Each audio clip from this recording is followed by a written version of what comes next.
magandang gabi. O baka ito na ang gabing matututo kang itikom ang iyong mga labi.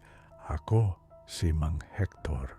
Noong bata pa tayo, laging sinasabi ng mga matatanda, huwag kang sisipol sa gabi, baka may sumagot. Akala natin ay panakot lang ito para hindi tayo mag-ingay, diba? Pero sa mundo ng mga hindi nakikita, ang pito ay isang tawag, isang imbitasyon. At kapag may sumagot sa pito mo mula sa dilim, huwag na huwag kang lilingon.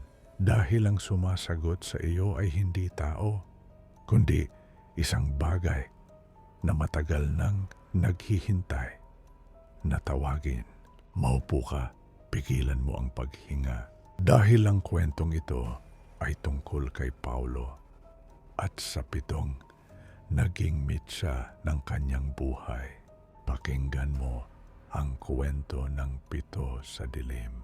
Si Paulo ay isang estudyanteng mahilig maglakad pauwi tuwing hating gabi para hindi mabagot at para na rin labanan ng takot sa dilim.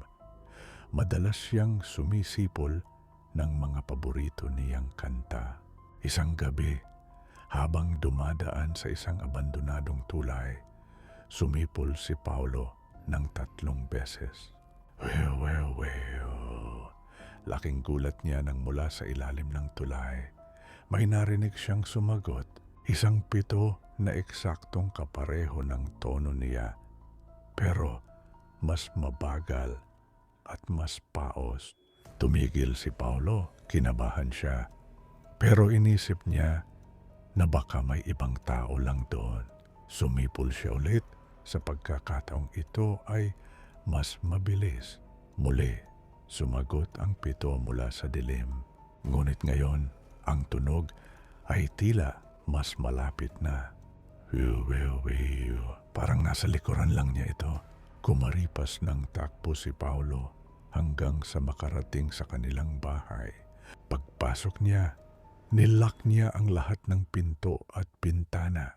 Hingal na hingal siyang naupo sa sofa, pero sa gitna ng katahimikan ng kanyang sala, narinig niya ang isang mahinang pito mula sa labas ng kanyang bintana.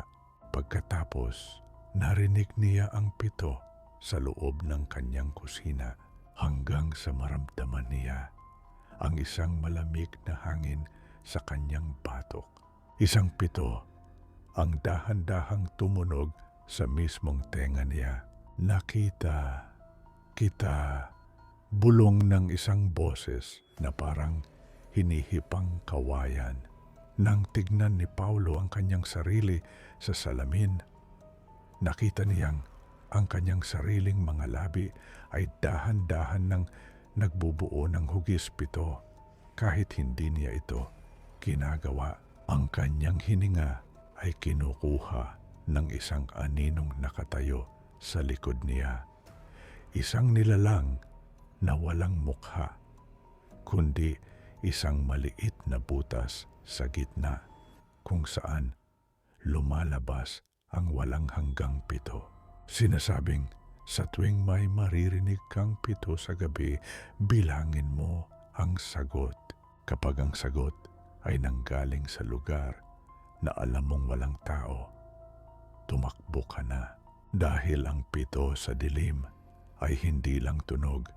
Ito ay ang paraan ng mga ligaw na kaluluwa para hiramin ang iyong hininga hanggang sa ikaw na mismo ang maging bahagi ng kanilang malamig na musika.